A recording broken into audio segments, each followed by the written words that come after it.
Good morning, how are you?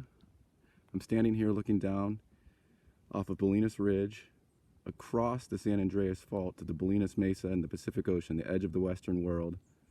And we're going to look at 3 manzanitas that grow right here along this one stretch of road as well as along other stretches of Bolinas Ridge. It's a beautiful fog bank going to the Golden Gate. We've got a couple wonderful books to check out real quick. We've got Field Guide to Manzanitas by Michael Kaufman, Tom Parker, and Michael Vasey. Photographs by Jeff Bisbee, which are outstanding. Geology of the San Francisco Bay Region by Doris Sloan. And these are great books that are must-haves for me. We're along the Bay Area Ridge Trail.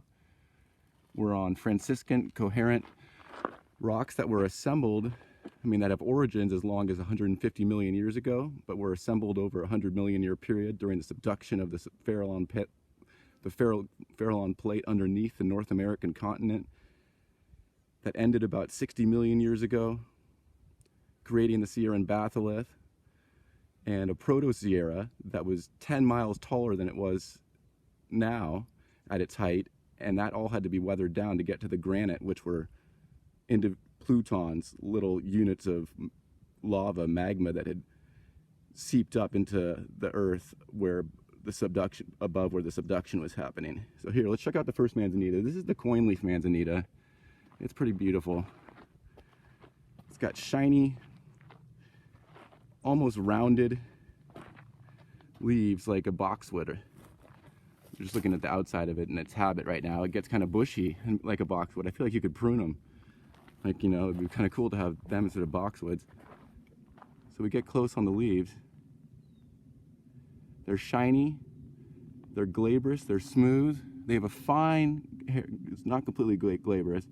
They have a little pubescence on the leaves and short, stiff hairs on the stems. It's also notable because all manzanitas, which is like 90 plus species, centered in California, all have 5 sepals and 5 petals fused into an urn-shaped flower. So there's not much to go on in difference there. This one, and I forget the other species that has 4 sepals and 4 petals that are fused into the urn shape. In early January, they go off early. So let's walk up the road now. We're walking past some of them already. We're going to go look at Arctostaphylos glandulosa. There's also subspecies Cushingiana in Marin. Glandulosa glandulosa is known as the Eastwood manzanita. It's a burl-forming, super sticky glandular plant. Look at it. It just gets dirty almost this time of year because of the dust and bugs that get caught in all those glands along the stem. Not auriculate and clasping. It's got a little petiole on its leaf. These are pretty glaucous, with glandular leaves, scabrous underneath, brittle, but vertically oriented to avoid getting scorched. Ooh, let's look at the Areodictyon real quick. Areodictyon californicum, Yerba Santa, in the borage family. And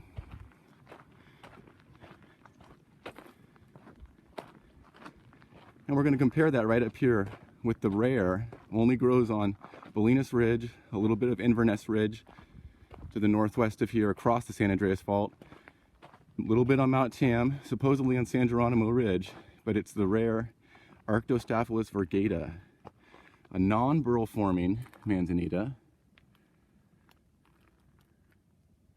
with wonderful, a little bit of a, it's hard to tell with this camera.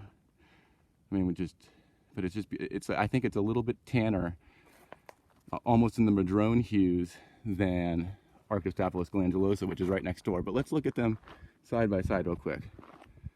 See if we can focus this. In the foreground to the right, that's Arctostaphylos glandulosa with the glaucous leaves, and then we've got the shinier green leaves of the Arctostaphylos virgata. And getting up closer, we can tell that these leaves are more narrowly obovate and oblong to oblong with an acuminate tip there, but so does Arctostaphylos glandulosa, acuminate tip. But so we have isofacial leaves on this that are the same color on both sides. Let's see.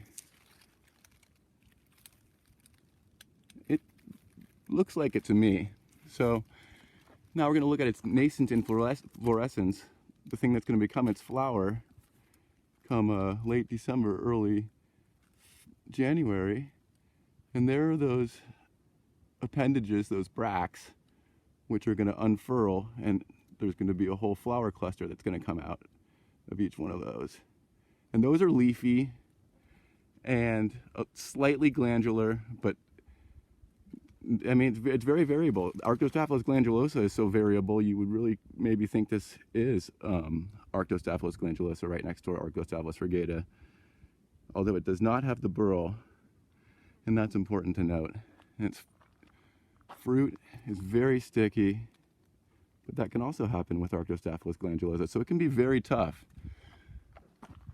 But I think I really just think right here is a good test, looking at them.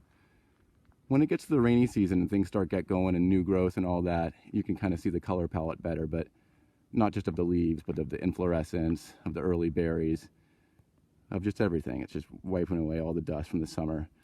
So look at that though. I think we're going to get in there, make sure it doesn't have a burl or Arctostaphylos frigata right here. But that's Arctostaphylos glandulosa. Here we got Arctostaphylos frigata.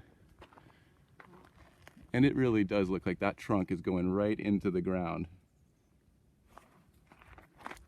So it's a pretty lovely spot right here. We can always look at the wonderful Ceanothus masonii right down here. But we're going to call it at that. All right then, go Niners.